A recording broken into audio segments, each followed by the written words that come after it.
Buenas noches y bienvenidos una vez más a vuestro canal, a nuestro canal para trabajar herramientas. Ya estamos una vez más en el estío, en el sofocante estío con las temperaturas y la humedad típica de la Comunidad Valenciana. Creo que ya a partir de ahora más bien haré los vídeos ahora por la noche en lugar de por la tarde, por aquello, aunque sea por el factor psicológico de que al irse la luz del sol da la sensación de que ha refrescado un poco, cosa que a veces ni sucede. Bueno, el vídeo de hoy, la verdad es que estoy muy contento con el vídeo de hoy, porque voy a contar una vieja historia que no sé si tendrá más interés o menos interés para vosotros, para los parroquianos, y voy a enseñar igualmente un viejo cuchillo que en el mundo cinegético marcó una etapa. Yo creo que perfectamente a esta historia se la podría titular Eran otros tiempos, porque la verdad es que ese título describe totalmente la historia que vamos a contar hoy. En Alemania hay una región, hay una zona que se llama Solingen, una población, una región, una zona en la que viene a ser más o menos como nuestro Taramundi español o como nuestro Albacete español, ¿de acuerdo? Es una zona en la que desde tiempos inmemoriales se ha trabajado el acero para hacer filos, para hacer cuchillos, para hacer tijeras, para hacer todo tipo de elementos de corte, y se especializaron mucho en los aceros y sus cuchillos cogieron y aún hoy en día siguen teniendo un gran renombre. En la década de los 70, 80, 90 había muchas pequeñas fábricas, talleres, habían talleres, pero más que talleres eran pequeñas fábricas familiares, luego otras muy grandes, en las que hubo una gran producción de cuchillería cinegética de Solingen, perdonadme si no lo pronuncio bien, porque Alemania ha sido un país en el que la práctica del deporte cinegético ha estado siempre omnipresente, ¿de acuerdo? Los alemanes tienen una gran afición por la caza, me atrevería a decir, fijaros, me atrevería a decir que incluso más que los españoles. Y a diferencia de la península ibérica, por dentro del deporte cinegético, por la caza mayor. Ellos no tienen tanta caza menor como hay aquí en España. Ellos son de ungulados de gran porte, de cérvidos, jabalís, etcétera, etcétera. Entonces, fijaros, llegó a mis manos este cuchillo, esta pasada de cuchillo, con una funda que, aunque a simple vista os pueda parecer muy sencilla, es de un cuero impresionante, de una baquetilla impresionante. Por dentro va forrada de una especie de terciopelo para que al enfundar el cuchillo no se arañe, no se estropee. El cuchillo tiene una empuñadura, un cabo de asta de venado, de cuerno de venado, increíble, de verdad que increíble, y ya lo que nos marca la diferencia de calidad con respecto a la cuchillería de aquellos años en España, de los años 80, principio de los 90, mirar el grosor de hoja, que luego lo veremos, que tiene el cuchillo. Pero ahora no es el objeto de del inicio del vídeo, del momento de la historia, no es el objeto el de enseñar el cuchillo, ¿no? Lo muestro para dar pie, para dar la entradilla al mismo. Vamos a regresar a la sierra de Cazorla, Segura y Las Villas. Hace poco me recordaba alguien de que de un tiempo a esta parte también se empieza a decir y del Pozo, porque es verdad, porque la Sierra del Pozo también da terrenos al Parque Natural de Cazorla, Segura y Las Villas y al César, lo que es del César. Si nos pusiéramos en esta tesitura, también tendríamos que decir y el Calar del Río Mundo, porque además hubo intentos décadas atrás de que el parque natural, como es lógico, porque el calar del río Mundo, aunque os parezca, hay gente que se queda un poco descolocada cuando oye lo que voy a decir, pertenece a la Sierra de Segura, aunque no sea provincia de Jaén y sea provincia de Albacete, pero bueno, ya sabéis lo que pasa, ¿no? Diferentes comunidades autónomas, problemas, patatín, patatán, patatón, entre todos las mataron y ella sola se murió. Al final el calar del río Mundo no se añadió, no se unió al Parque Natural de Cazorla, Segura y Las Villas, pero sí que es, sí que es de recibo hoy en día ya decir y del Pozo. Bueno, pues eran otros tiempos y yo recuerdo en mi memoria más que juvenil, casi infantil, en el primer viaje, yo tengo vanos y rápidos recuerdos como flashes de la primera vez que visité para mí, por aquel entonces, la Sierra de Cazorla. Luego vas aprendiendo que, por ejemplo, Cazorla es el término municipal que menos metros cuadrados de las 214.000 hectáreas que en menos terreno aporta al parque. Cazorla no es que sea el que menos, pero aporta bastante menos que la Sierra de Segura, ¿no? Entonces ahí hay una especie de controversia de, bueno, Cazorla, Segura y Las Villas o Segura, Cazorla y Las Villas. Bueno, ya sabéis lo que pasa con estas cosas. Yo tengo flashes de aquella primera vez que fue, no he conseguido, ya lo he dicho más de un vídeo, mirar que he intentado poner en pie cuál fue el año de la primera vez que fui al parque siendo un niño y no he conseguido ponerlo de pie, no lo he conseguido ponerlo en pie, perdonar, fue a finales de los 70, principios de los 80, pero más bien finales de los 70. Entre las muchas figuras que deambulaban por el parque, que vivían en el parque, que vivían del parque, había una figura que era la de Ram. Espero, yo siempre lo he oído decir como Ram, ¿no? A lo mejor ahora un alemán me oye y me dice, pues no es correcta la pronunciación. Bueno, en la sierra a las Washingtonias se les llamaba las María Antonias, ¿no? Y al frigorífico el Federico, ¿no? Entonces, bueno, pues aquel hombre era Ram. ¿Quién era Ram? Ram era un tipo muy peculiar, que aprendió a vivir del idioma, que aprendió a vivir de su idioma. ¿Por qué? Porque fueron los años dorados, perdonad un momento que... Perfecto. Fueron los años dorados de la práctica cinegética, fue cuando antes, mucho antes, ya he dicho más de una vez que la protección, la imagen de protección de parque natural, que no parque nacional, se dio en el año 83, 1983, mucho antes, en los 50, al parque se le dio la protección de coto nacional de caza.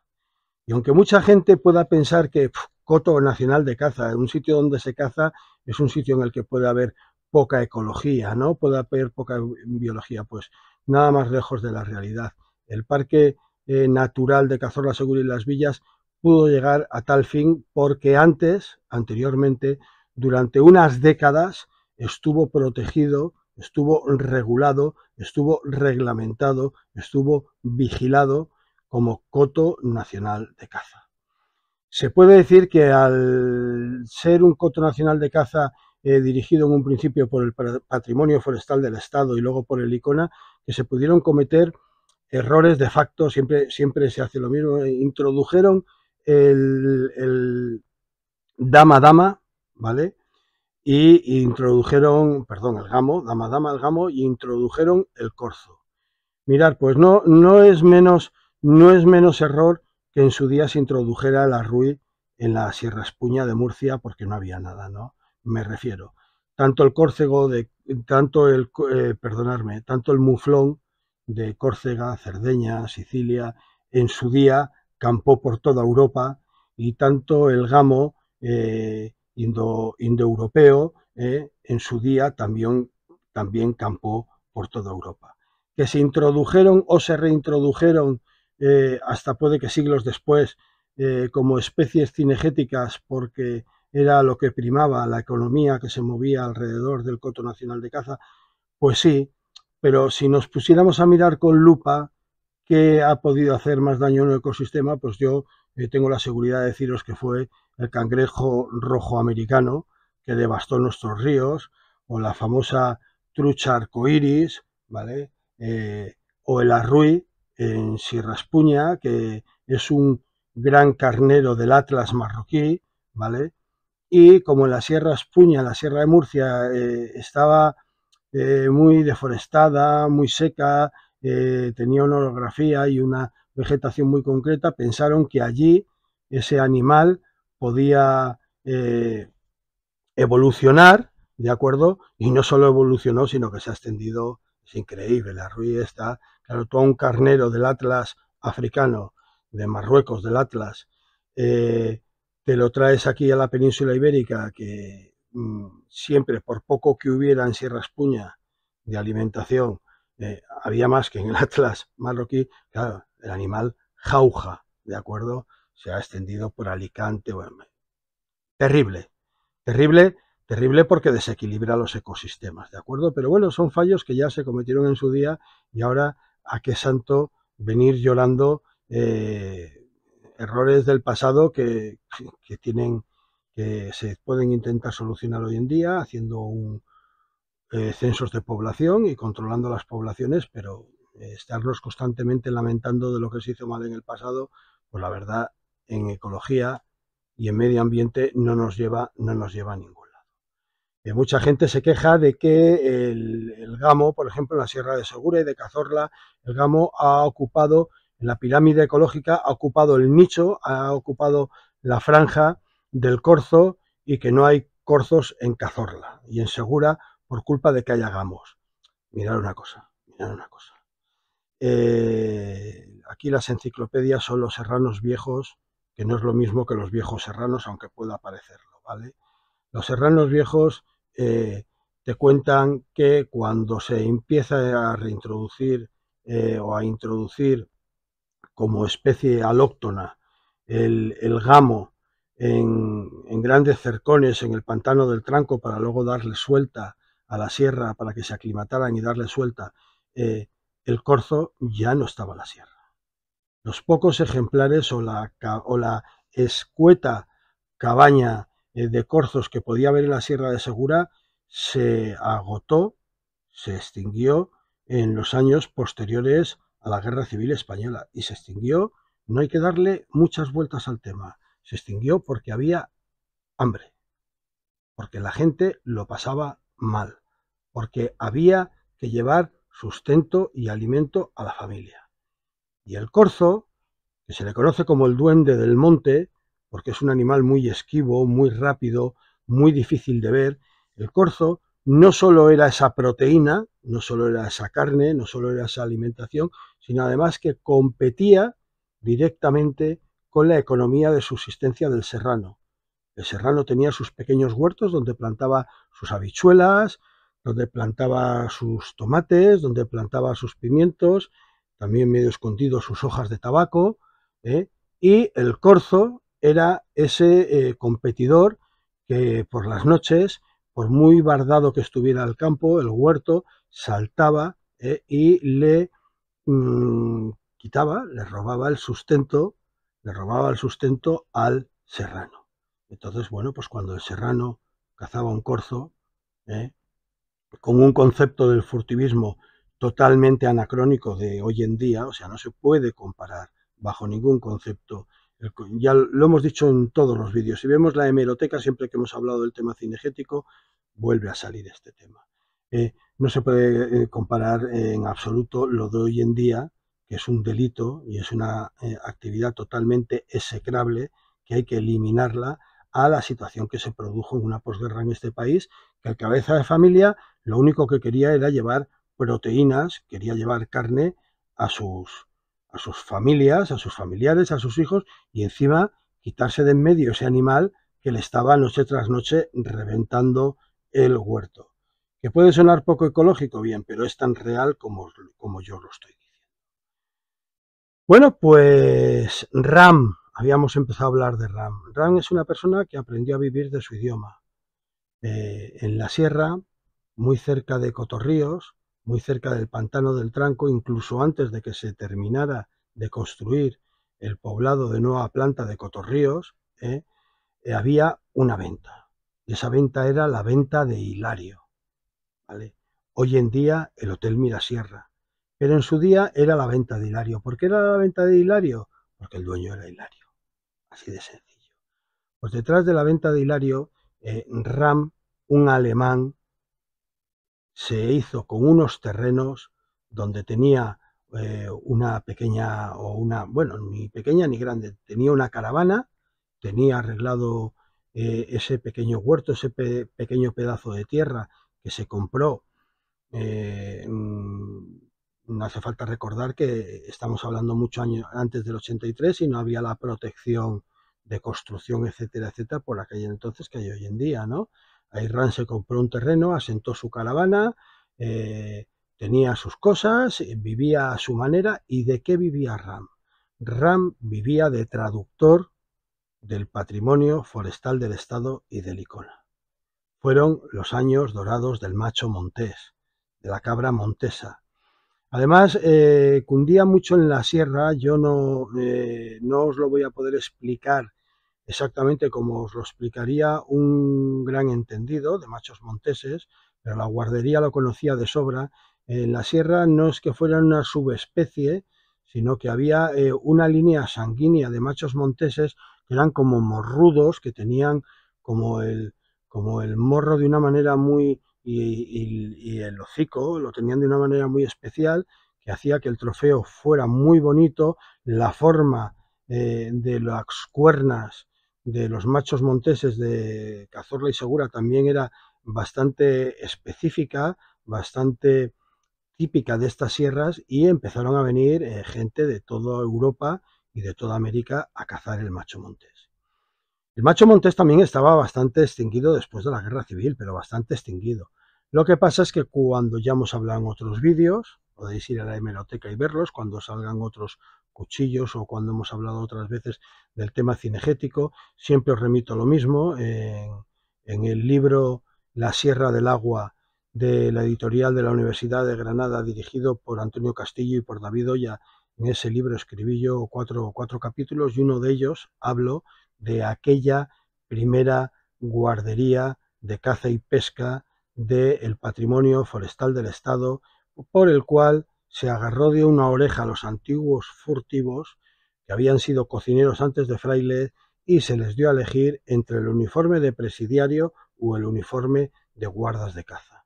Y así se colocó a la zorra a cuidar del gallinero. ¿Y quién mejor que ellos, no? Lo he contado muy rápido porque lo he contado ya muchas veces en otros vídeos y no quiero volver. No quiero ser muy reiterativo en este tipo de cosas. Pues la imagen de Ram nació a Socaire, nació al hilo de aquellos primeros años de gran éxito del coto nacional de caza de Cazorla y de Segura. Con la exigua población, con la pequeña población de macho montés que había quedado en la sierra, inmediatamente cuando se crea esta nueva guardería de caza y pesca, se veda inmediatamente el macho montés. Estos antiguos cazadores furtivos que años antes, no habían dejado parar tranquilas a las pobres montesas, ni a los machos monteses ni a las hembras, de repente se convierten en sus más celosos protectores. Conocen sus querencias, conocen sus parideras, conocen sus caminos, conocen por dónde suben, conocen por dónde bajan. Han sido cocineros antes de fraile y no permiten que a partir de ese momento nadie les ponga la mano encima a los machos monteses. En breves años se multiplica de manera aritmética la población de machos monteses en la Sierra de Cazorla, y empieza a venir gente de todas partes de América y de Europa, gente con mucho dinero, gente que mueve mucho la economía de la zona y además suponen un gran aporte económico al patrimonio forestal del Estado. Vienen a cazar el macho montés. Vienen a cazar el macho montés y lo cazaban en paquetes, o sea, no venían solo a cazar un día al macho montés y se iban, pues probablemente se quedaban 2 o 3 días. Ahora explicaremos un poco de lo que a mí me han contado de cómo era la práctica cinegética por aquel entonces, porque eso yo sí que no lo viví. Eso toco de oído, me lo han contado muchas veces. Y esta gente venía con muchísimo dinero, pero con muchísimo dinero, dejaban mucho dinero en una zona que hasta entonces había sido una zona deprimida, ¿vale? Y venían, se estaban unos días en la sierra cazando, compraban los permisos al patrimonio forestal, los paquetes, y un día cazaban el macho montés, a lo mejor el otro día cazaban el ciervo y otro día cazaban un jabalí, ¿no? O si ya se empezaran por entonces, que no lo sé, los famosos descastes para depurar las especies selectivas, la caza selectiva, ¿de acuerdo? Pues a lo mejor tiraban también alguna pieza selectiva. Y entre toda esta gente empezó a llegar un número importante de alemanes. Y los alemanes estuvieron muchos años, alemanes muy adinerados, muchos años, viniendo al Macho Montes. Y no tenían ningún problema porque os podéis figurar que años 50, años 60, años 70, la economía de Alemania estaba, pero vamos, muy por encima de la española. ¿Dónde emigrábamos los españoles a trabajar? Pues a Suiza y Alemania, ¿de acuerdo? Entonces, yo entiendo que para ellos, para los alemanes, venir a España al cambio de la moneda era la verdad que muy ventajoso. Venían aquí a practicar la caza y eran vuelvo a decir, muy, porque así lo recuerda la gente, eran muy generosos con todo el entorno rural, de personas, de patrimonio forestal, de gente que vivía, de poblaciones, eran muy generosos y dejaban mucho dinero. Claro, se produce un problema. Fijaros, si algún día leéis La Sierra del Agua y leéis el capítulo que yo escribí de los 12 intocables, porque les llamé así, eh, eh, sí, como la película, como la película de Gánster, era un juego de palabras que hice cuando, como la famosa historia de Leon Ness, como cuando escribí el capítulo. Eh, eh, Eran antiguos cazadores furtivos, hijos de la sierra, gente que se había criado en la sierra, por eso eran tan buenos en lo suyo, en la caza, pero bueno, de hablar alemán, de hablar inglés, de hablar alemán, de hablar francés, ya os podéis figurar que nada, de nada, de nada, de nada. Entonces, Ram fue esa persona que se enamoró, yo no sé muy bien cómo aterrizó este hombre en Cazorla y Segura, pero se enamoró de la sierra locamente, se enamoró de esta serranía, vio la oportunidad de trabajo y se afincó en su caravana, en su terreno, se afincó para hacer de traductor del patrimonio forestal del Estado. Bueno, por aquel entonces la red de establecimientos para hospedarse las personas de la sierra era muy escueta.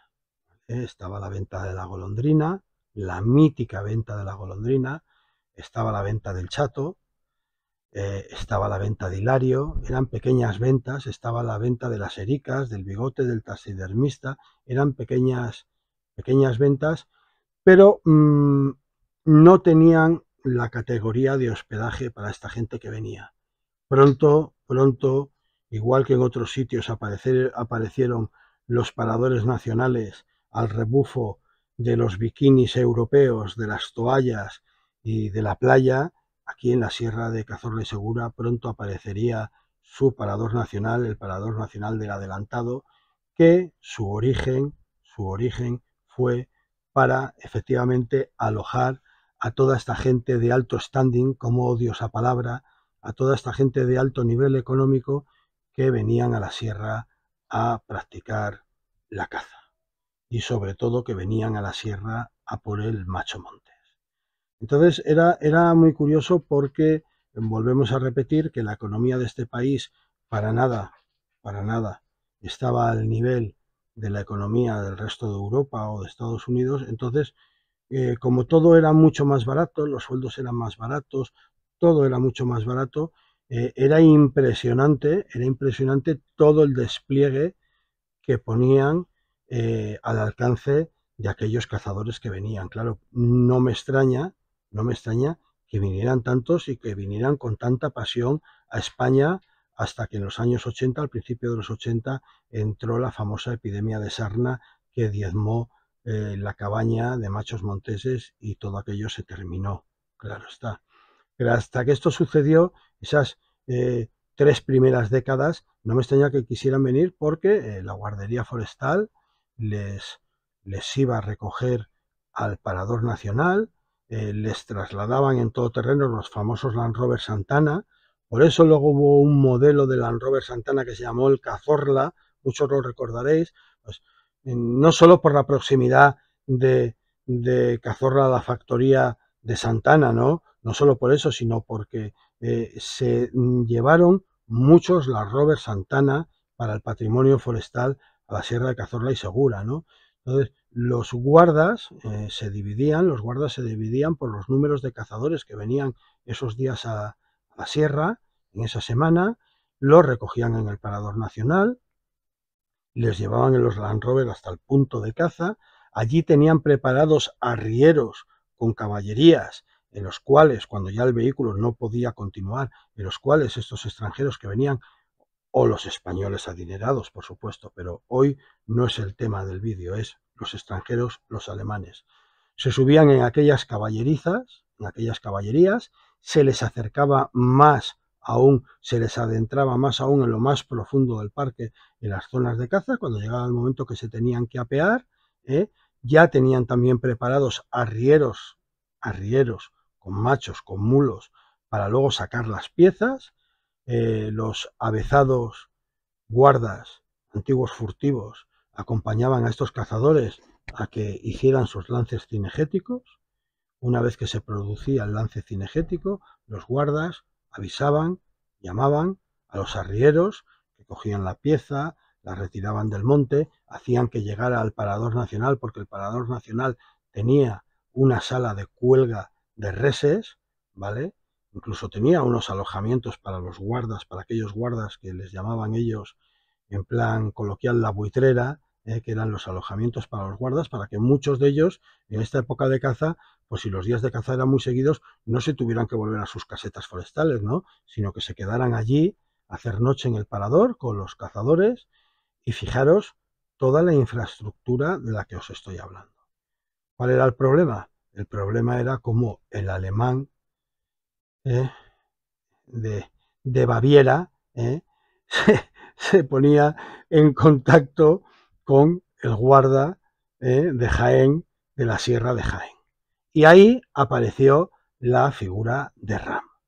Ram también se manejaba muy bien en el monte, claro, obviamente, si no hubiera sido posible, más era una persona dispuesta, aunque su labor fuera la de traductor, era un facilitador, ¿de acuerdo? Facilitaba todo mucho, participaba en todo mucho, ayudaba en lo que podía, se ganó desde luego la confianza total de aquella guardería y de los ingenieros, y así pasó aquellas décadas Ram, el traductor de alemán, viviendo en la sierra y viviendo de que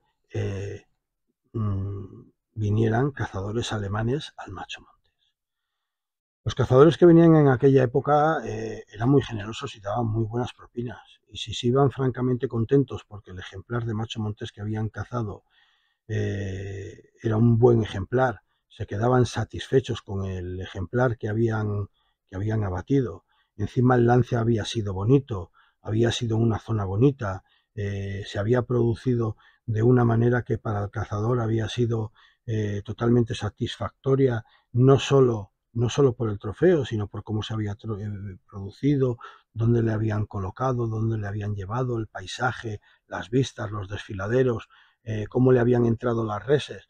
Y luego se cuenta que las propinas que dejaban esta gente a la guardería forestal muchas veces igualaban, si no superaban, a los sueldos, ¿vale? La gente muy generosa. Y con Ram también eran muy generosos, porque Ram era el facilitador, ¿de acuerdo? era el que traducía, hablaba, hacía de puente, sabía las costumbres, pues a lo mejor les iba enseñando a los guardas, cuidado porque este señor viene de tal sitio, tal y que cual, a esta gente no le hace gracia esto, no le hace gracia al otro, a lo mejor el primer día de caza no se, no se daba bien porque los bichos no estaban atados, los bichos estaban sueltos en el monte y muchas veces la gente compraba los paquetes de caza, pero llegaba y precisamente venía para cazar 4 días y estaba nevando. Había niebla o estaba lloviendo y no se daba bien el primer día de caza, pues Ran era esa persona que se agarraba a los guardas, mire usted Justo, mire usted Marcelo, mire usted Pedro, el Montero ha ido diciendo por lo bajo tal, esto significa esto, o me ha venido a mí, me ha dicho que no sé qué, no sé cuánto, vamos a ver esto cómo lo solucionamos, o no vuelvan ustedes a este señor a hacerle esto porque esto no le gusta. El final de la historia era que el Montero tenía que estar en todos los sentidos contento y a gusto de los días que había pasado en la sierra de Cazorla y Segura al Macho Montés, se decía así, que había pasado al Macho Montés, aunque luego se hubiera llevado algún venado. Os aseguro que los venados alemanes centroeuropeos tienen bastante más porte que nuestros venados, o sea que no venían por nuestros venados, venían a lo mejor por el esnovismo de tirarle algún muflón o algún gamo sí, pero ellos venían fundamentalmente por el Macho Montés.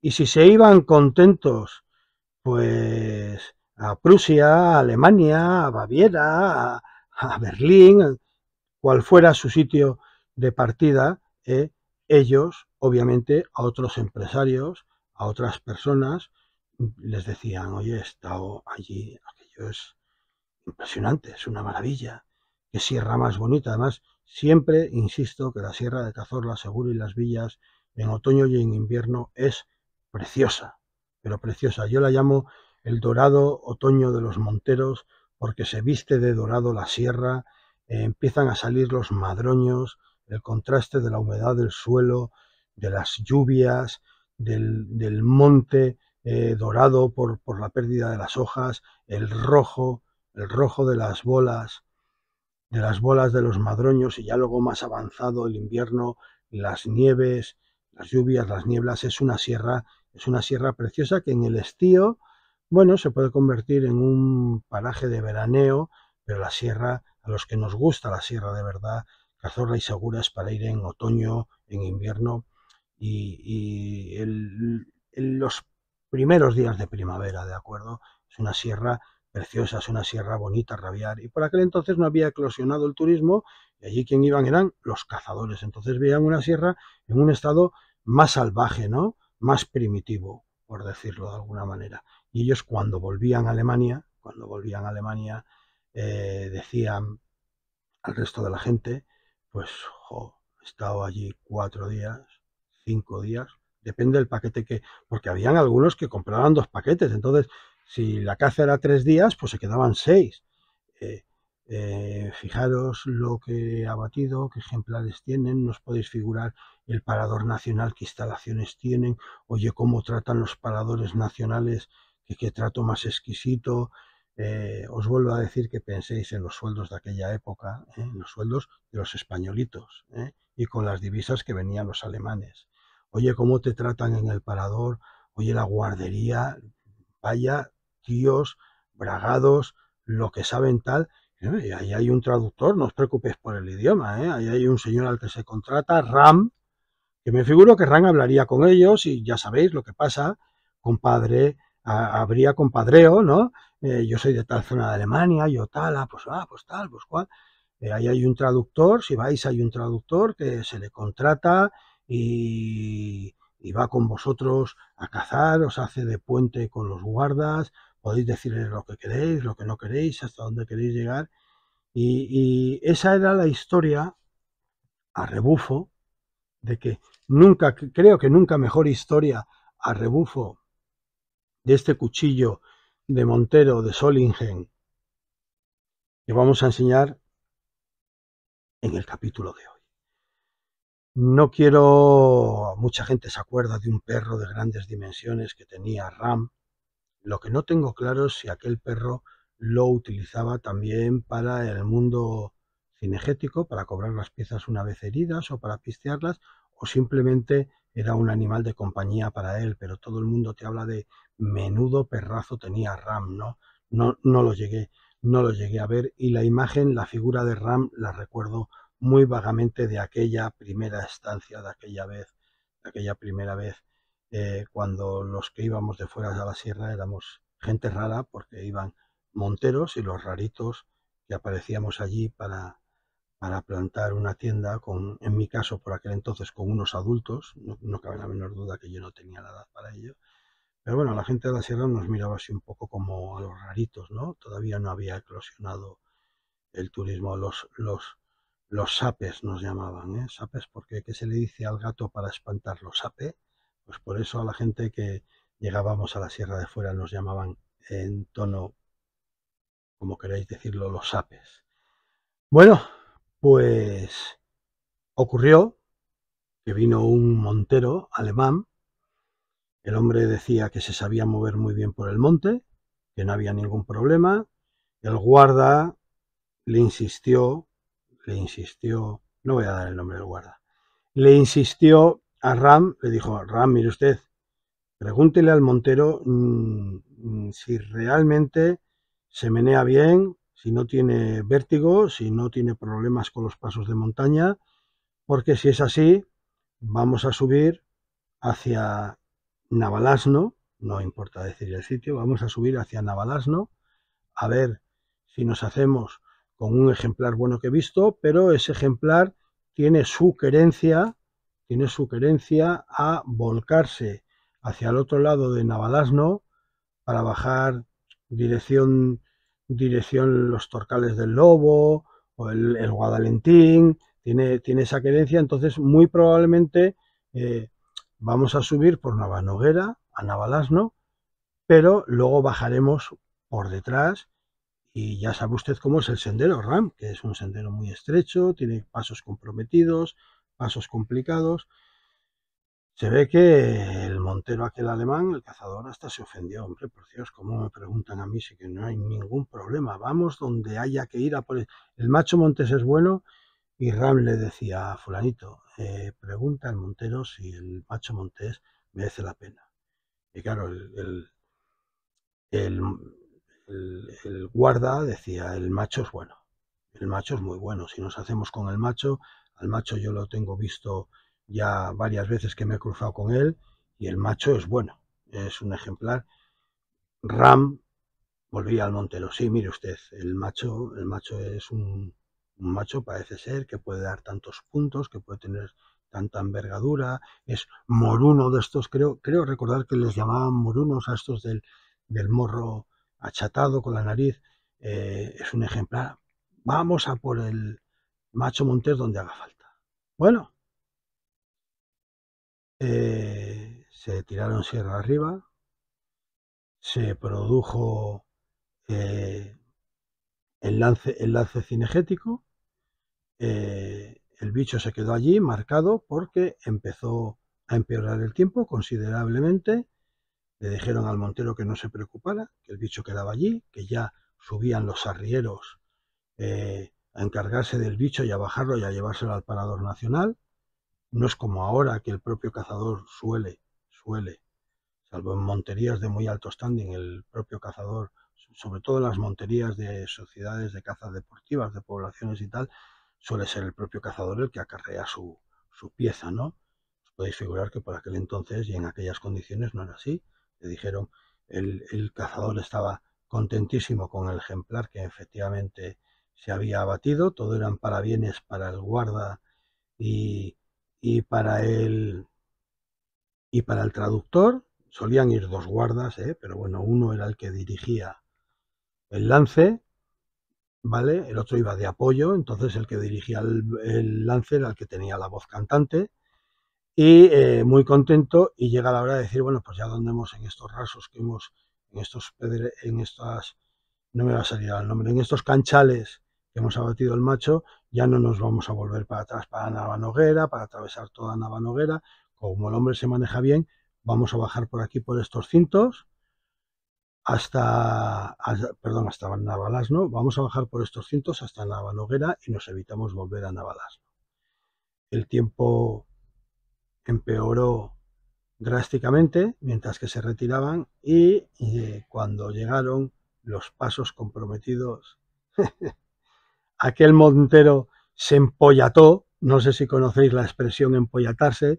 La expresión empollatarse es más bien cinegética o pastoril con su ganado, pero sobre todo cinegética es cuando un animal se mete en una pletina, en un risco, en un saliente de un desfiladero y se empollata porque ya no puede ir ni para arriba ni para abajo, o sea, se mete en un bonito aprieto, ¿no? Pues como te contaban, como me contaban cuando me contaron esta historia, aquel montero se empollató, o sea, que le entró el pánico. No es que no tuviera posibilidades de evolución, que la tenían, porque habían pasado los guardas, el último iba el traductor, Ram, pasaría sin problema, pero este hombre dijo que nones, unos le tuvieron que coger la mochila, otros le tuvieron que coger el rifle, allí el hombre con unos tiritones de mucho cuidado.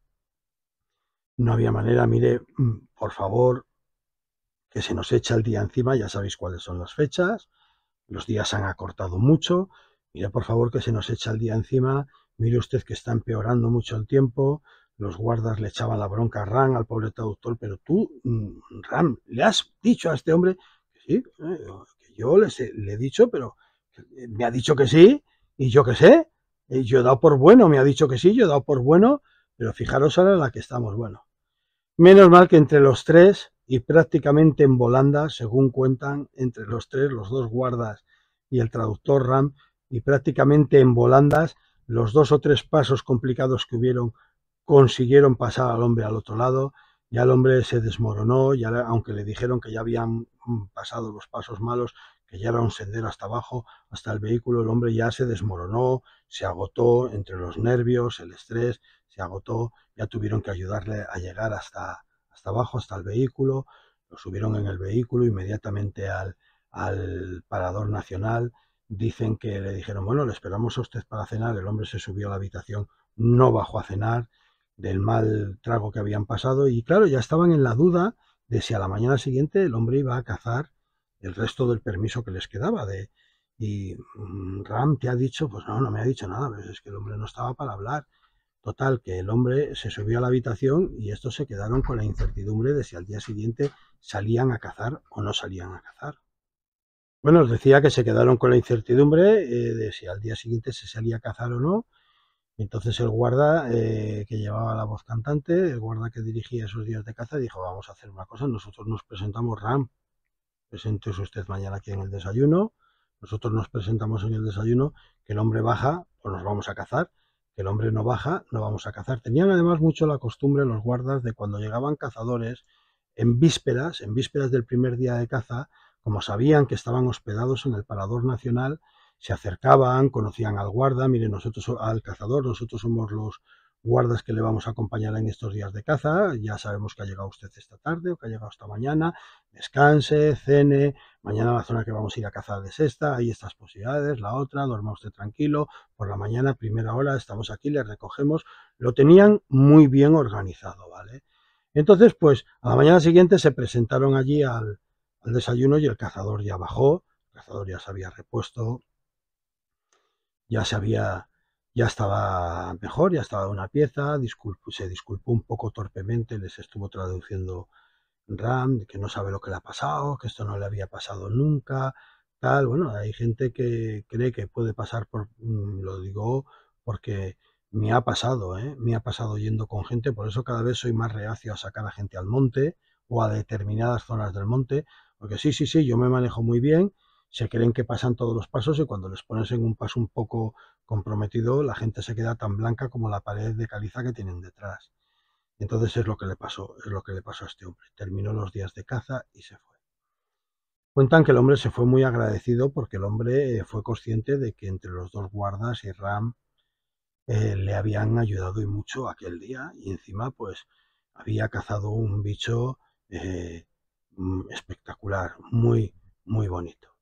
Y lo bonito de esta historia que te cuentan o que contaban los dos guardas y que contaba Ram, es que a partir de aquella situación, todos los años, sin fallar, sin faltar, cuando llegaba el día de Nochebuena, la tarde de Nochebuena, vísperas de Navidad, la tarde de Nochebuena, en sus casas sonaba el teléfono y era este Montero en concreto que les llamaba para una vez más agradecerles lo que habían hecho por él y para felicitarles las Navidades. Y así un año tras otro, tras otro, tras otro. Dicen que estuvo durante muchísimos años llamándoles a sus casas, a sus domicilios, para felicitarles, para felicitarles. No habían teléfonos móviles, obviamente, ¿eh? Para felicitarles las fiestas. Y bueno, y es una historia que me ha parecido bonita porque era un modo de vida, eran otra época, eran otros tiempos, y me ha parecido bonita para hacer de introducción a este, a mí me encanta, a este cuchillo de Montero alemán de la población de Solingen. Y vamos a pasar a revisar el cuchillo.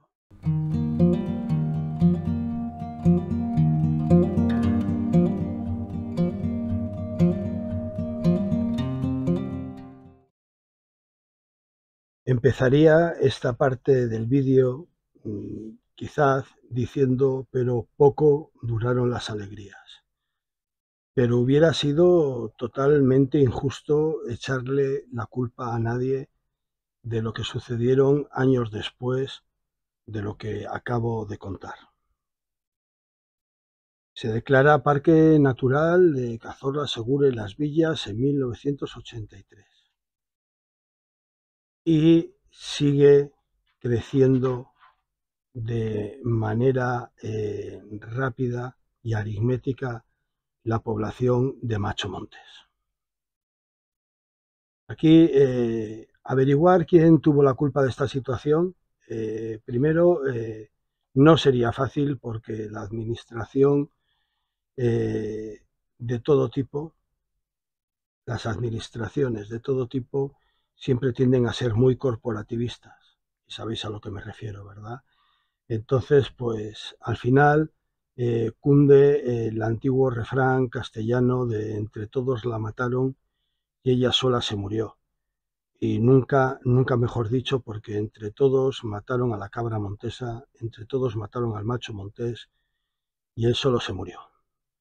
En 1987, y por eso decía duraron poco las alegrías, en 1987 se desata una terrible epidemia de sarna en los machos monteses en el Parque Natural de Cazorla, Segura y Las Villas.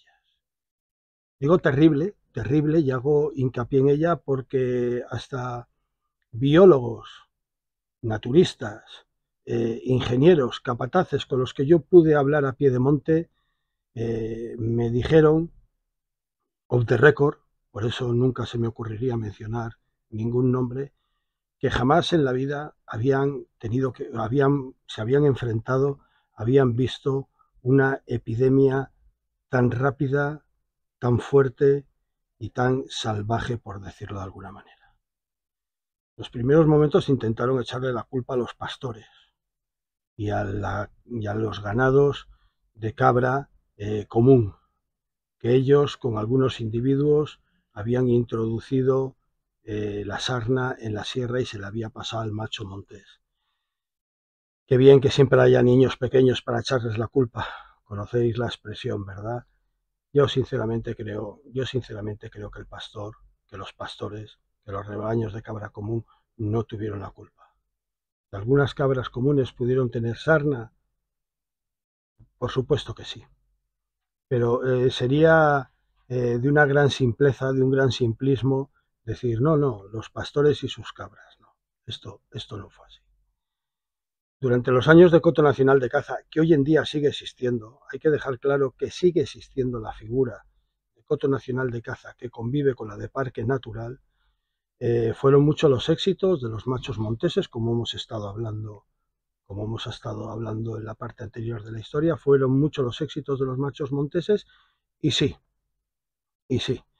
se intentó que la cabaña de machos monteses fuera grande, que hubieran bastantes ejemplares.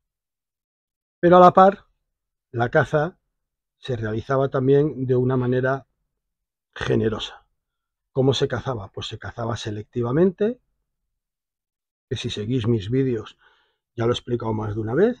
Si habían animales que tenían problemas hereditarios de consanguinidad, defectos, que además se sabía, porque así es, que se lo transmiten posteriormente a su prole, pues esos individuos se eliminaban por mediación de la caza a un coste por parte del cazador más barato y se mantenía una población de macho montés sana en la sierra.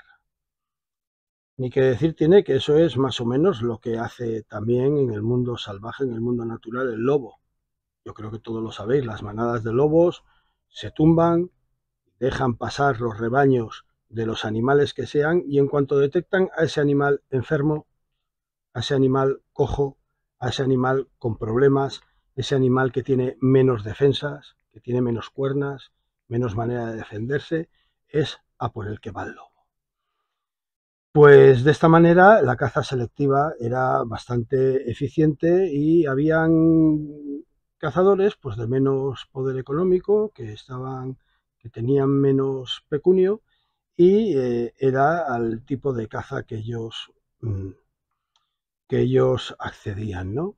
Y luego se seguía por la que os he explicado la historia de la caza del trofeo de los grandes ejemplares, que solía ser cuando los ejemplares son grandes, son con grandes cuernas, son desarrollados, es prácticamente cuando ya empieza la parte regresiva de su vida. O sea, parece un contrasentido, pero cuando un animal está en lo máximo, en cuanto al desarrollo de sus trofeos, es cuando empieza el cenit, ¿vale?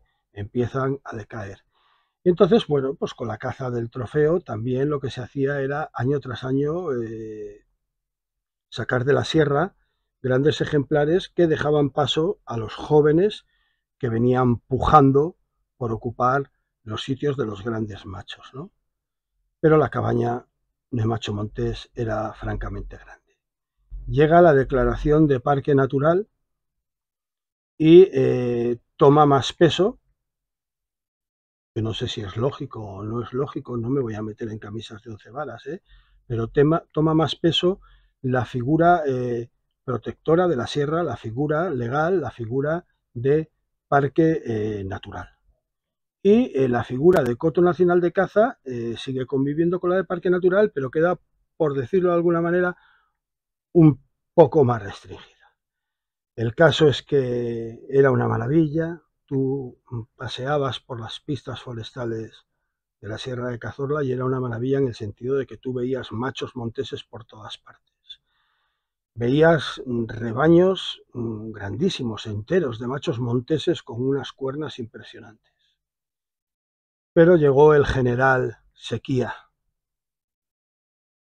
Igual que en muchos escenarios de la Segunda Guerra Mundial, sabéis que cuando llegaba el invierno, sus nieves, sus hielos, sus fríos, se le llamaba el general invierno. Yo a lo que pasó aquí le llamaría el general Sequía, porque además duró bastantes años con unos estíos terribles, en los que las fuentes mermaron muchísimo. Los arroyos no bajaban secos, pero bajaban con mucho menos caudal de agua del que bajaban en tiempos pasados.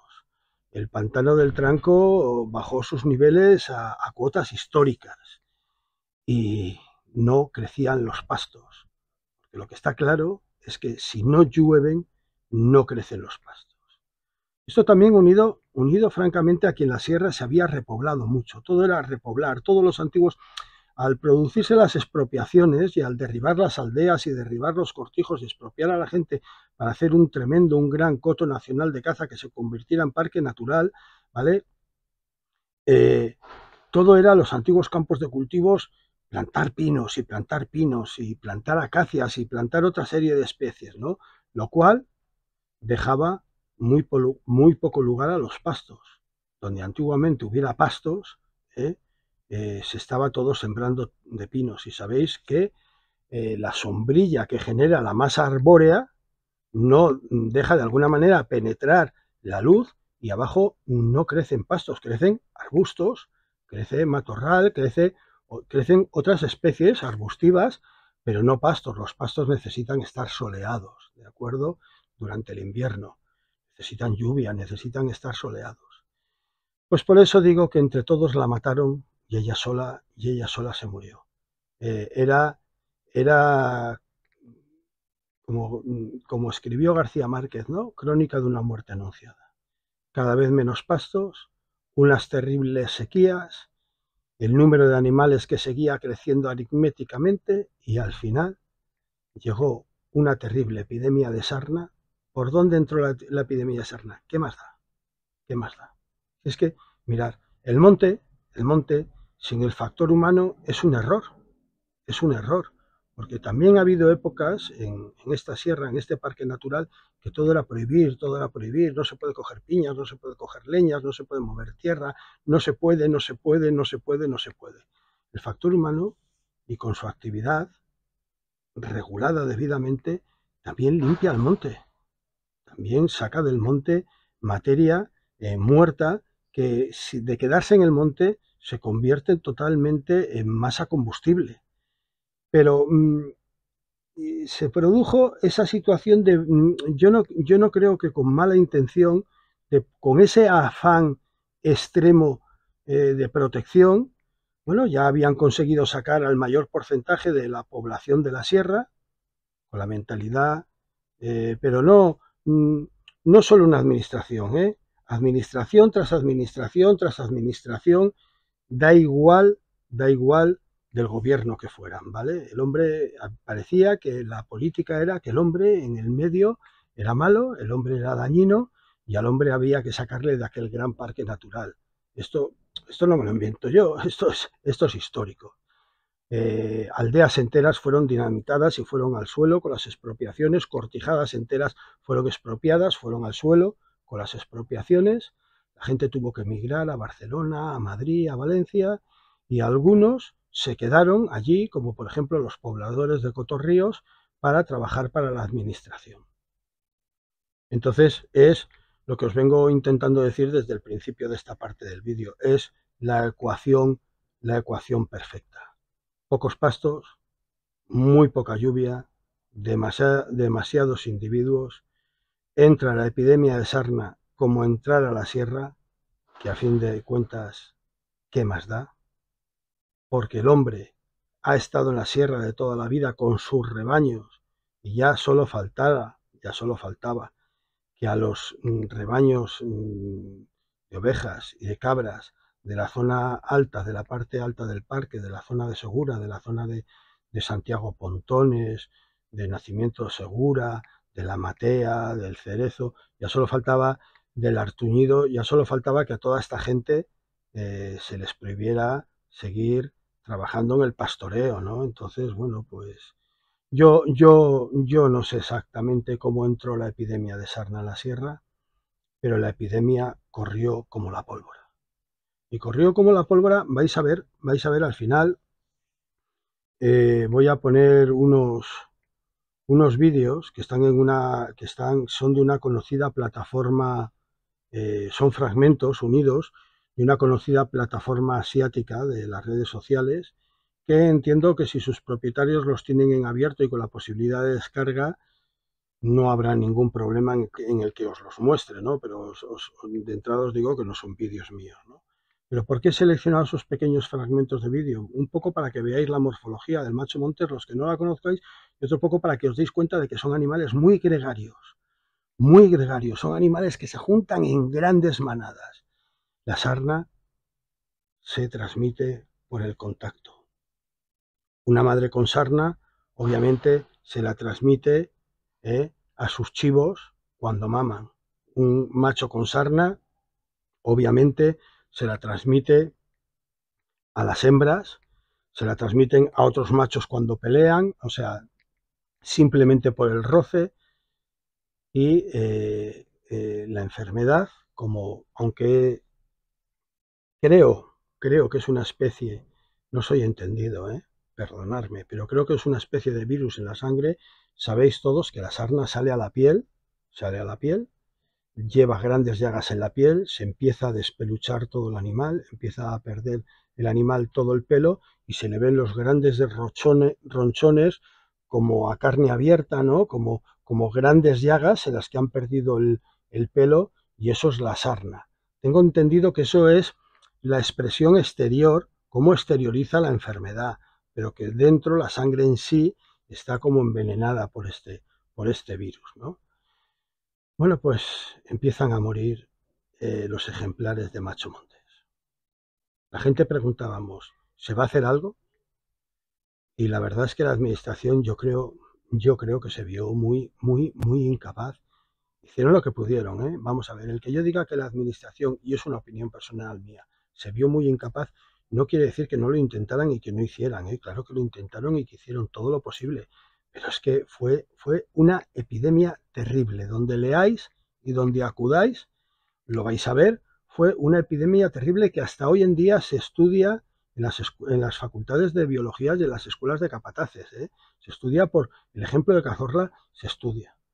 Se hicieron grandes reservorios para apartar animales sanos y que no se contagiaran de animales enfermos. Se intentó vacunar a las cabras montesas con los típicos dardos de rifles. Aquello no resultó muy bien porque la cabra no quedaba marcada y a lo mejor había cabras. Primero había una cantidad ingente de cabras al principio de la enfermedad, pero luego es que a lo mejor había cabras que llevaba 3 vacunas y una que no llevaba ninguna, porque los animales, claro, se les disparaba, se les inoculaba la vacuna, pero no había manera de controlar a qué animal se le había hecho y a qué animal no. La cosa está que en 3 años murió, no se ponen muy de acuerdo, hablan del 93%, del 95%, hay hasta quien dice el 97% de la población de machos monteses en la sierra. Ojo, el 98% de una población es una mortandad terrible. Las cabras se habían quedado sin agua, tenían poca agua, las cabras se habían quedado sin pastos, tenían poco alimento por aquella pertinaz sequía de años anteriores, que ya os he explicado. Obviamente los animales estaban debilitados. Un animal cuando no bebe lo que tiene que beber y cuando no come lo que tiene que comer, cualquier animal, hasta el ser humano, está debilitado. Le bajan las defensas. Todos sabemos de sobra que bajan las defensas. Entra la epidemia de sarna y arrasa con la población de macho montés de la sierra. Aquella población que se había conseguido, no había habido que reintroducir ningún ejemplar. Tras la guerra civil se había conseguido recuperar por aquella guardería inicial con los ejemplares que habían quedado, con el porcentaje de ejemplares de macho montés que habían quedado en la sierra, al protegerlos, al vedarlos, al regularlos, se había conseguido recuperar hasta las cantidades tan grandes, tan demasiado grandes que había por aquel momento. Estaba desapareciendo, pero estaba desapareciendo de una manera atroz. Aparte, para la gente que andamos por el monte, fue muy duro, fue terriblemente duro. Y os voy a explicar por qué. La enfermedad a los animales les va avanzando, les va produciendo la caída del pelo y estas llagas que yo os estoy comentando. Le va subiendo a la cara también, por el cuello. Y al final los animales se quedan ciegos. Los animales, al verse precisados de que están perdiendo la vista, de que se están quedando ciegos, obviamente se van a buscar los puntos de agua y de ahí no se mueven, y mueren en esos sitios. Entonces, ibas por los arroyos, perdonadme, ibas por los arroyos, por las fuentes, por los ríos, y no hacías más que encontrarte machos monteses muertos. iban a los ríos, en su último momento iban a los ríos porque lo notaban, que no iban a tener vista, que no iban a poder ver, se iban a los ríos para beber agua, no se movían ya de allí y allí morían. Yo creo todavía que tengo el olor de ese animal muerto. Yo creo que tanto fue lo que vimos en aquellos años que yo lo tengo todavía como clavado en los órganos olfativos, ¿de acuerdo? En las, no sé cómo decirlo, no sé si lo he expresado correctamente. Ibas de ruta, ibas a almorzar, ibas a pasar el día, ibas a caminar por el monte y te encontrabas uno aquí muerto, otro allá muerto. Qué olor, por aquí hay otro macho montés muerto. Ibas a una fuente, te encontrabas, ibas a un arroyo, te encontrabas. El espectáculo era dantesco. Figuraros si era dantesco, porque os estoy hablando de entre el 93, el 95 y el 97% de la población de cabaña de macho montés en la sierra. Al final se consiguió parar la epidemia, no sin que el macho montés se la pasara al ciervo, y hubo también una terrible mortandad de ciervos por sarna. La gran suerte cuál fue, que por lo que sea, porque genéticamente no es compatible con esta enfermedad, no tengo ni idea, pero por lo que sea, la enfermedad no se le pasó ni al gamo ni al muflón. El gamo y el muflón estuvieron libres de sarna, pero el ciervo no, y el ciervo era otro de los individuos, otro de los grandes pobladores de estas sierras, otros de esa familia de ungulados que estaba en exceso dentro del parque. Bueno, pues ya no solo te encontrabas con los machos monteses muertos por sarna, empezabas a encontrar también a los venados, a los ciervos muertos por sarna. Fueron años muy duros. Para la gente que amamos la naturaleza y que salimos al monte, fueron años muy duros porque daba verdadera pena salir al monte y encontrarte constantemente en cada rincón de un arroyo, de una fuente, de un río, encontrarte lo que te encontrabas, ¿no? Que lo primero te lo delataba el olor a medida que te ibas acercando y ya luego veías pues a los ejemplares muertos. Mirad, hay que regular.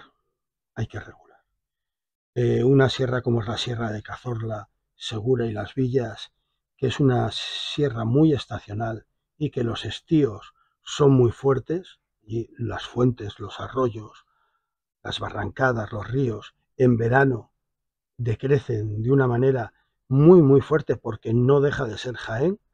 Luego, como es esta sierra tan particular que los árabes la bautizaron con el nombre de la Sierra del Agua, en cuanto llega el invierno y empiezan las nieves, los fríos, las lluvias, se recuperan mucho los caudales de agua, pero es una sierra climatológicamente muy estacional, con unas estaciones muy marcadas. Tú en Cazorla en invierno podrías, si te descuidas, podrías morir de congelación, en Cazorla y Segura, y en verano te puedes plantar a 40 grados perfectamente, a 40 grados centígrados, ¿de acuerdo? Pero perfectamente. No es posible que esta sierra en la que el agua estacionalmente escasea tanto, en la que se había repoblado demasiado de pinares y los pastos habían ido en retroceso, en la que debido a la sequía cada vez había menos pastos, se permitiera que la población de macho montés creciera a los niveles que creció. Se tendrían que haber hecho, y si se hicieron, se tenían que haber hecho mejor. A mí me contaba un amigo, a mí me parece que un poco en plan jocoso, no creo realmente que fuera así, ¿no? Que los censos de población se hacían a las orillas del pantano al atardecer. Claro, en el pantano al atardecer es donde bajan todos los bichos a comer, ¿no? Yo no sé esto hasta qué punto se le puede dar crédito a esto, o esto es una chanza, es una broma, o es una leyenda negra, ¿no? La cosa, lo que está claro es que no se debía de haber permitido que la población de macho montés alcanzara el número de individuos que había alcanzado. ¿Lección aprendida? Pues no lo sé. En el Coto Nacional de Cazorla, Segura y Las Villas, ya lo estoy diciendo, en el Coto Nacional de Cazorla, Segura y Las Villas, una vez que se ha empezado a recuperar la población de macho montés, se ha vuelto a hacer la práctica cinegética. Ojo, escúchese bien lo que acabo de decir. Una vez que se ha recuperado la población a los límites que los biólogos, los directores biólogos, la gente que entiende, han considerado que ya era oportuno que entrara otra vez la práctica cinegética en la sierra, ¿de acuerdo?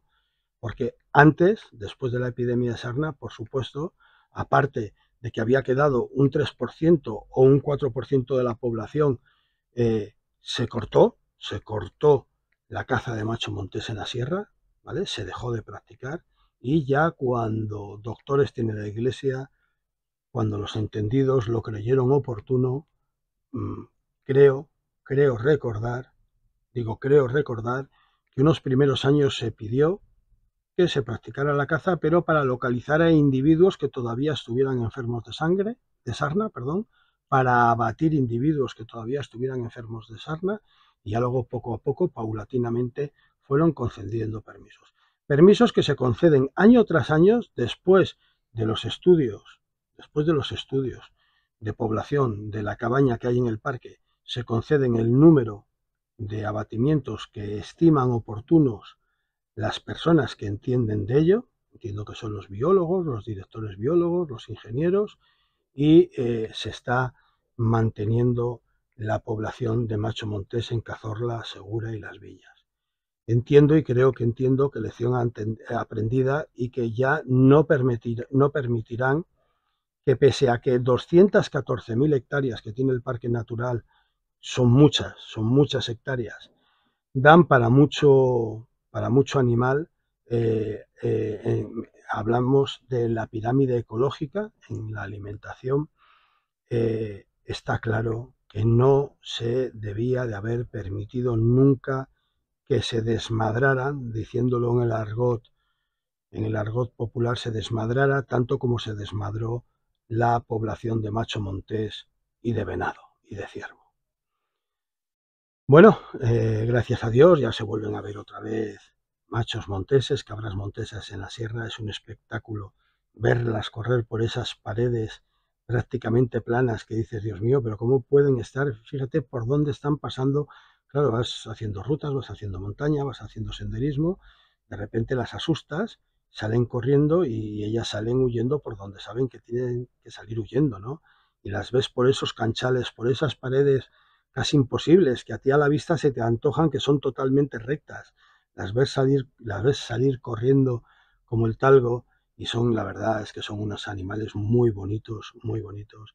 Cuando ves a esos grandes machos monteses de porte importante, con esas grandes cuernas, es una gozada verlos. Y para todos, tanto para los senderistas como los montañeros, como los monteros, como simplemente la gente que va de turismo, para todos es deseable que se mantenga en la sierra una población sana, una población lógica de machos monteses, para que podamos seguir disfrutando durante mucho tiempo de ellos. Yo espero no tener que volver. Sé positivamente, porque me lo han dicho, que la epidemia no se consiguió erradicar totalmente, que de vez en cuando hay algún brote, algún pequeño brote, pero ahora ya están preparados, ahora ya saben lo que hay, y en el momento que hay brotes se ponen manos a la obra rápidamente, ¿no? Todo depende. Fijaros, yo no, vuelvo a decir, yo no entiendo, no soy biólogo, pero yo he observado mucho, y todo depende otra vez de cuando empiezan las sequías, de cuando falta agua, de cuando falta pasto.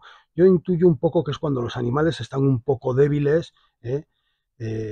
Creo que coinciden con los nuevos pequeños brotes que hay, y cuando se suceden una serie de años buenos, buena nieve, buena lluvia, buenos pastos, que los animales están sanos, están están comidos, están bebidos, están fuertes, pues la epidemia remite muchísimo, muchísimo, muchísimo.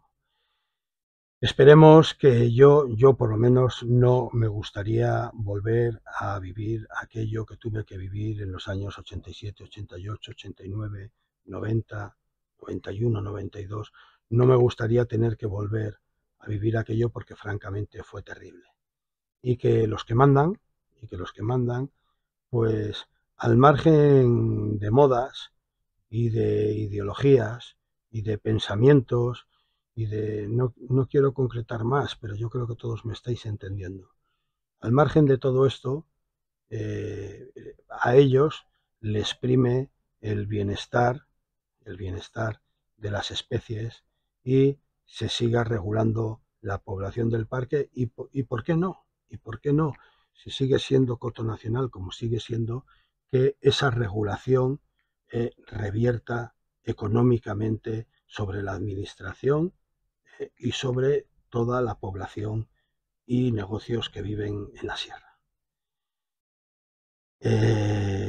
Esta última parte no ha sido tan agradable, ¿verdad? Pero a mí me apetecía contárosla y me apetecía hacerosla llegar, para que si algún día oís, porque esta historia se ha repetido en otros sitios de España, pero no me voy a meter, porque yo hablo de lo que sé, no se me ocurriría hablar de lo que no sé. Esta situación se ha repetido en otros días de España, por lo menos que vosotros, mis parroquianos, si algún día volvéis a escuchar esta historia de algún sitio, sepáis, nunca mejor dicho, por dónde vienen los tiros.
Bueno, y aquí tenemos el cuchillo objeto del vídeo de esta semana. Mirad, si os fijáis bien, ya solo con ver el tono, la tonalidad, el color del cuero, uno aprecia que aunque es un cuero no muy grueso, es un cuero de gran calidad, es un cuero muy bien curtido, muy bien trabajado. El dibujo que lleva troquelado también lo tiene, que es un venado con las astas, también es un troquelado de calidad, ¿de acuerdo? Y va remachado, aparte de cosido, va remachado a lo largo de toda la funda.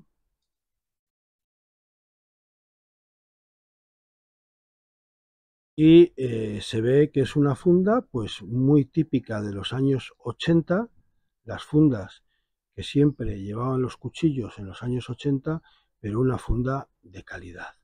Vamos a sacar el cuchillo y vamos a terminar de ver la funda. Mirad, desde que ya con un cuchillo antiguo por el estado de la trebilla o trabilla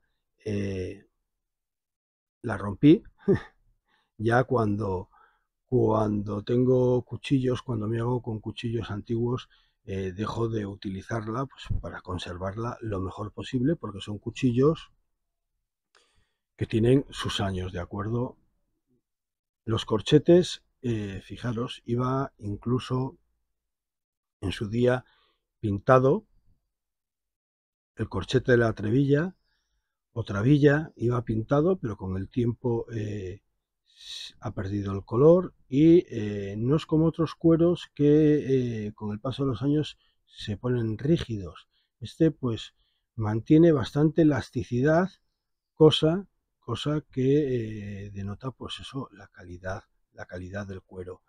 Fijaros el talid que tiene para pasar el cinturón, es un talid generoso, ¿vale? Va incluido, va dentro de esta solapa, o sea, el talid es una especie de solapa en la que va trabajado el hueco para poner el talid. Dentro tiene un refuerzo de un cuero negro, de un cuero ya más plástico. Por la parte de delante está el cuero, la baquetilla, el cuero bueno, pero claro, quedaría un cuero muy estrecho. Entonces tiene un refuerzo de un cuero más plástico en la parte de detrás. No, yo creo que no es un cuero, es algo sintético en la parte de detrás que le da francamente mucha fuerza al talid. Y a ver si soy capaz de enseñaros que el cuchillo por dentro, yo creo que sí que lo veis, el cuchillo por dentro tiene una especie de terciopelo, cierto pelo, como diría un amigo mío, tiene una especie de terciopelo interior para que cuando entra y sale el cuchillo no se arañe. La verdad es que es la típica funda de los años 80, pero una funda de bastante calidad. Hoy en día no es el tipo de fundas que utilizamos hoy en día, que nos encanta los grosores de las fundas de las baquetillas, que sean las fundas que sean muy gruesas.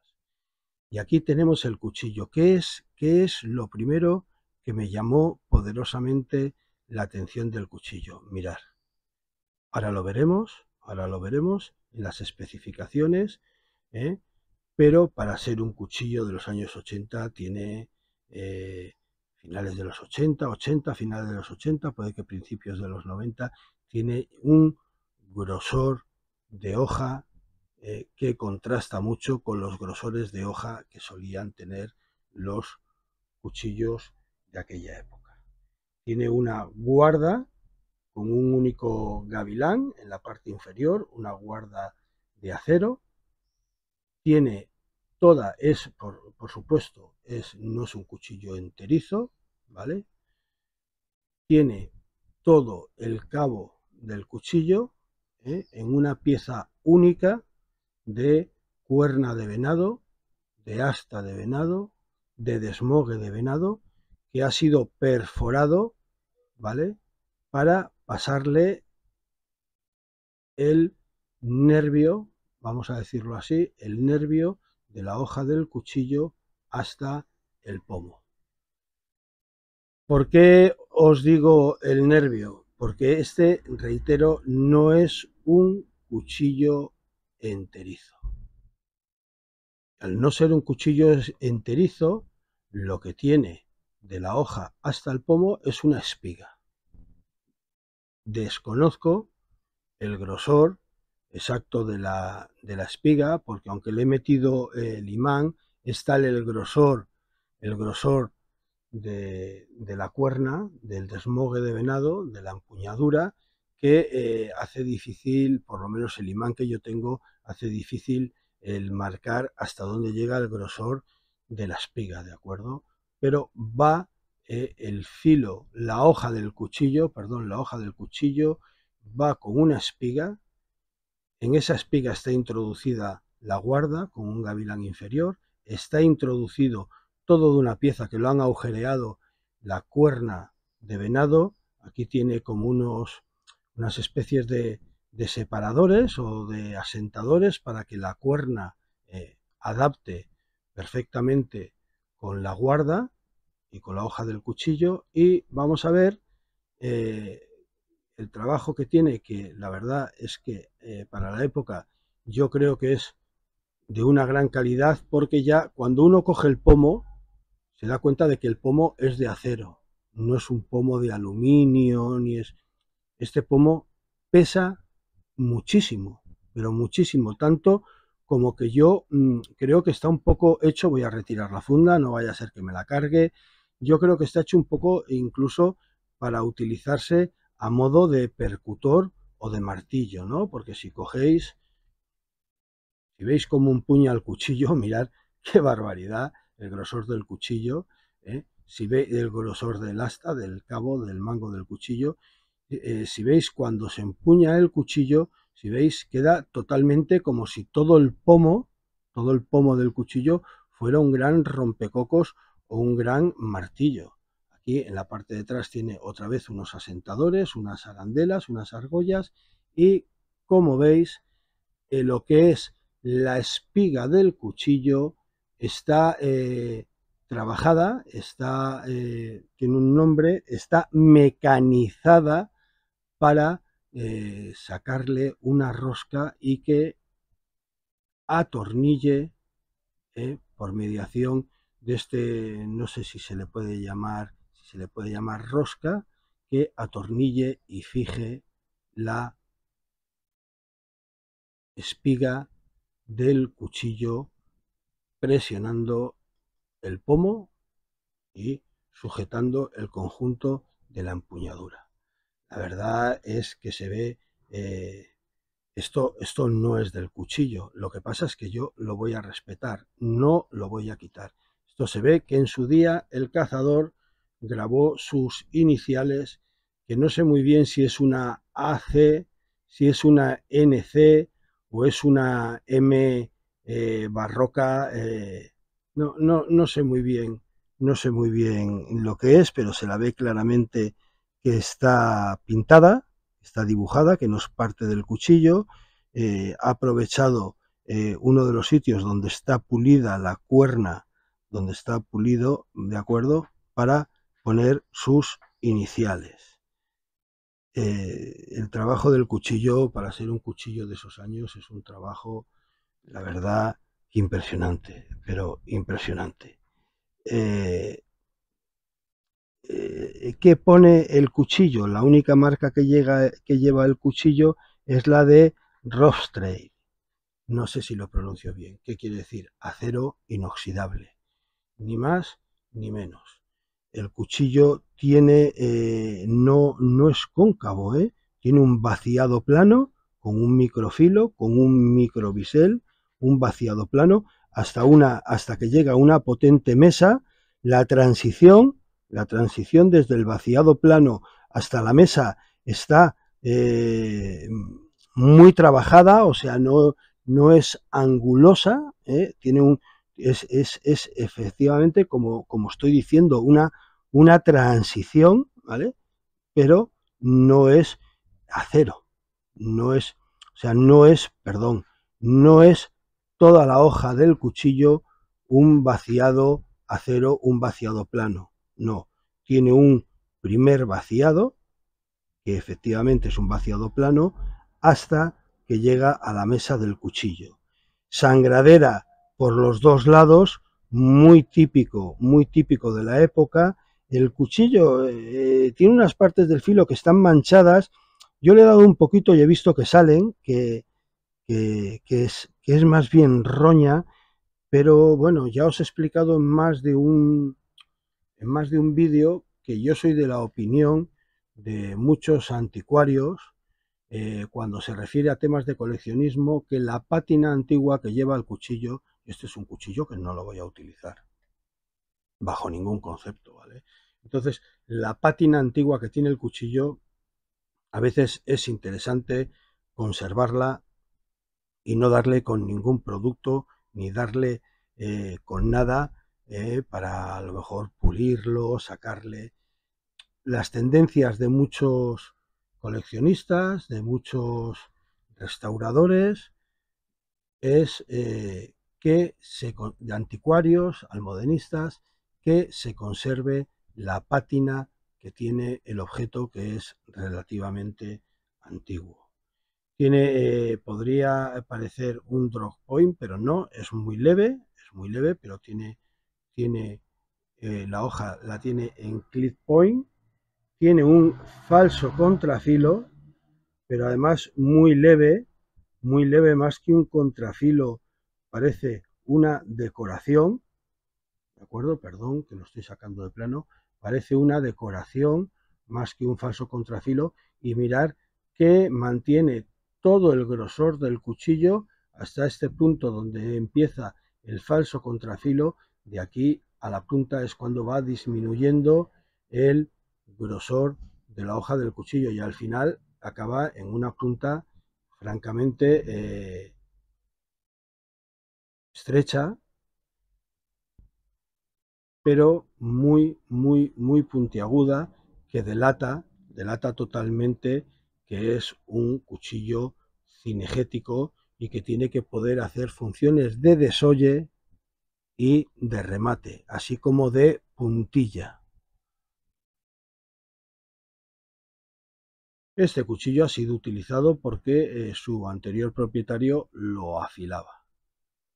Tiene muestras, tiene arañazos de haber sido mate en el acero, quitándole el espejo, el pulido al espejo, de haber sido afilado y además afilado manualmente por la persona que era su antiguo propietario, su antecesor en la propiedad de dicho cuchillo.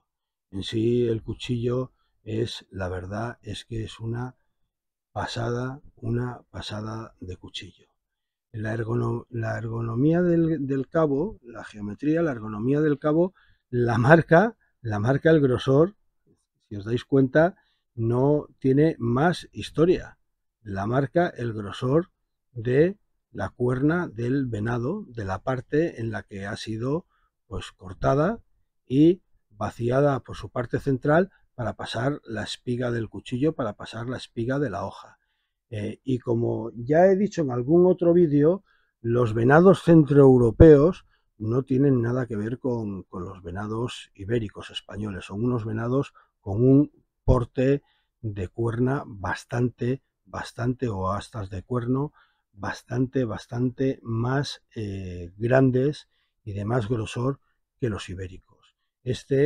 Fijaros que es grueso, porque fijaros qué barbaridad, qué hueco queda, y gasto una 11 de talla de guante, pero sin embargo no os creáis que es un asta de venado, o sea, una cuerna de venado de las más gruesas ni de las más grandes. Yo he tenido la oportunidad de tener en mis manos desmogues de venados centroeuropeos aquí en España, en una finca que en su día fue repoblada con una finca privada, un cercón, una finca vallada, que en su día fue repoblada con venados centroeuropeos, y yo he visto yo he visto cuernas que son una verdadera exageración, de anchas como mi muñeca, ¿no? Entonces, aunque nos parezca de un grosor considerable, yo os digo que más bien, y como es lógico,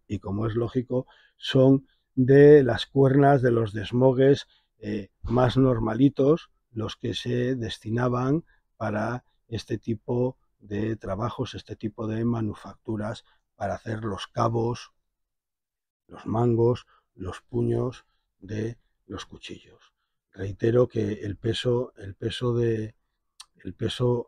y el tacto que tiene el pomo del cuchillo, esto es acero, esto no es aluminio, esto es acero de todas, vamos. Esto es acero y le da una robustez al cuchillo tremenda, ¿no? Porque en este mecanizado que vemos que tiene, ¿eh?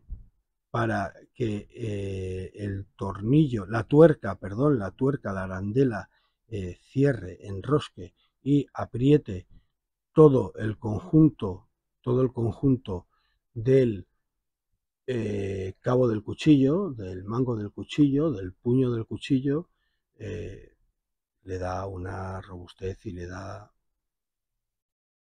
la palabra es compacto, ¿no? Hace que el cabo sea francamente compacto. Y si en algún momento pues se soltara, pues con las herramientas, perdón, que he desenfocado, con las herramientas adecuadas, esto se vuelve a enroscar y vuelve a darle presión otra vez al conjunto del cabo o del mango, porque como tiene unas arandelas, estas arandelas tanto de aquí como de aquí, salvo las de colores que parece que sea algún tipo de fibra vulcanizada, o liners, estas de aquí son del estilo del Cabar, parecen totalmente unas arandelas de cuero prensadas por presión y trabajadas para que vaya degradando hasta la forma adecuada, hasta donde tiene que llegar para que haga conjunto la curva, y tanto aquí hasta llegar a la guarda del cuchillo, pues se ha trabajado el cuero de tal manera pues que el paso está totalmente integrado, por decirlo de alguna manera. Yo no sé, he colocado hasta el aro de luz para ver si podéis, para intentar que veáis lo más de cerca posible el cuchillo y que veáis su calidad, su trabajo, pero francamente es una pieza que me ha sorprendido y mucho la calidad que tiene. Ya os digo que aquí, no sé si os lo podré enseñar, el único marcaje que tiene es que pone Rost Frey, ¿vale? Rostfrei, repito, Rostfrei, que quiere decir en alemán, me he ido al traductor de Google, no penséis que sea alemán, quiere decir inoxidable. La persona con la que contacto y a la que le compro el cuchillo me deja claro que es un cuchillo de la zona de Solingen, de uno de esos fábricas, talleres medianos tirando a pequeños que había en los años 80, años 90, y yo en un principio cuando hago con él el trato para quedarme con esta pieza, para quedarme con este cuchillo, pues yo le doy crédito, ¿de acuerdo? Pero luego, en cuanto tengo la pieza en la mano, me pongo a investigar, utilizo las herramientas que hoy en día tiene el Google para fotografiar y que me saque este cuchillo, exactamente con la imagen, sabéis la herramienta de la que os hablo seguramente, una fotografía al Google, y te lleva directamente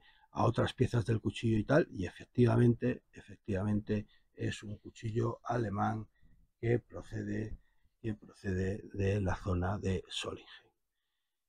Una pena no saber exactamente el taller, la pequeña fábrica de la que procede, pero es que vuelvo a decir que pasa un poco como en el Taramundi de España o en el Albacete de España, ¿no? De aquella época. Hay un montón de talleres y de fábricas y todos tenían esta misma línea de cuchillos. Sin mucho más que decir de él, la empuñadura, pues siempre hacemos la prueba de la empuñadura, aunque ya os la he enseñado, pues ¿qué queréis que os diga? Como es aprovechando, está hecha de una cuerna, de un desmogue, de una asta de venado, pues poco trabajo de ergonomía puede tener, ¿no? Es la que tiene la cuerna y es pues de un cuchillo de caza. Una guarda con un gavilán bajo somera, bastante somera, pero bueno, metes ahí el dedo, la mano ya no va para adelante, más que una muesca española tiene aquí un gran rebaje que facilita el afilado del cuchillo, un recazo, pues que ya veis, luego lo veremos en las especificaciones, es de ancho prácticamente como un dedo, ¿eh? Su microbisel, su vaciado plano, su mesa con su sangradera, su falso contrafilo y el llamativo para la época grosor de la hoja del cuchillo, que no empieza a decrecer en grosor casi hasta el final, ¿vale? Compartiendo, como además es lógico, que empieza a estrecharse el grosor del cuchillo eh, con, con el falso contrafilo. Volvemos a repetir que es un cuchillo muy penetrante y que delata totalmente la función para la que está hecha, que es un cuchillo cinegético.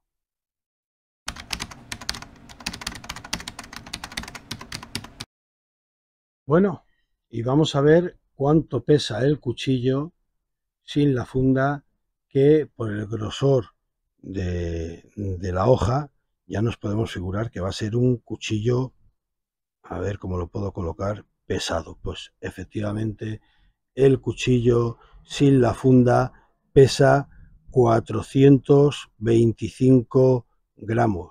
Le falta poco para pesar medio kilo al cuchillo. ¿Y cuánto pesa el cuchillo con la funda? Pues no va a aumentar mucho el peso porque ya estamos diciendo que es la típica funda ochentera o de principios de los 90, que eran más bien de poco grosor de baquetilla y pues mirar, simplemente sube el cuchillo prácticamente al medio kilo, 494 gramos.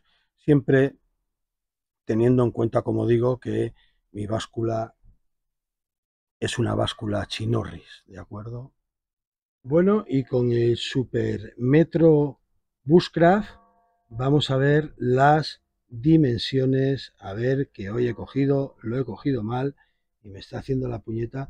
Vamos a ver las dimensiones que tiene el cuchillo y os va a llamar mucho la atención de que es un cuchillo efectivamente de lo que aquí en España diríamos montero, es un cuchillo destinado eh, a la caza. Es un cuchillo cinegético, pero además a la caza mayor, a la caza de grandes ongulados, porque fijaros que el total del cuchillo arroja, eh, pues mira, me atrevería a decir que 2 o 3 milímetros más de 34 centímetros, o sea, 34 centímetros con 2 o 34 centímetros con 3, un tamaño considerable, es un cuchillazo, de los cuales de hoja tiene 21 centímetros y de filo útil tiene 20 centímetros, un centímetro de recazo, antes lo estábamos diciendo, un centímetro de recazo.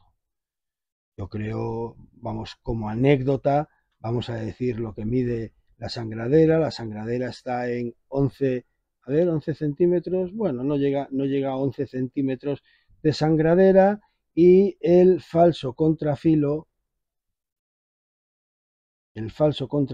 mide 6 centímetros, lo que hace que el resto de la hoja ¿vale? No pierda el grosor. Vamos a ver el ancho de pala. No es una pala, si os dais cuenta, tiene un poco de... va como creciendo. Si lo vemos de la empuñadura del mango, del cabo, del puño hacia la punta de la hoja, va creciendo muy poquito, pero va creciendo. Vamos a intentar ver, yo calculo que más o menos la zona más ancha de la hoja es esta, ¿vale? Y vemos que tiene unos... no llega a 4 centímetros, ¿vale? 3 centímetros con 8, 3 centímetros con 9 de ancho de pala de hoja.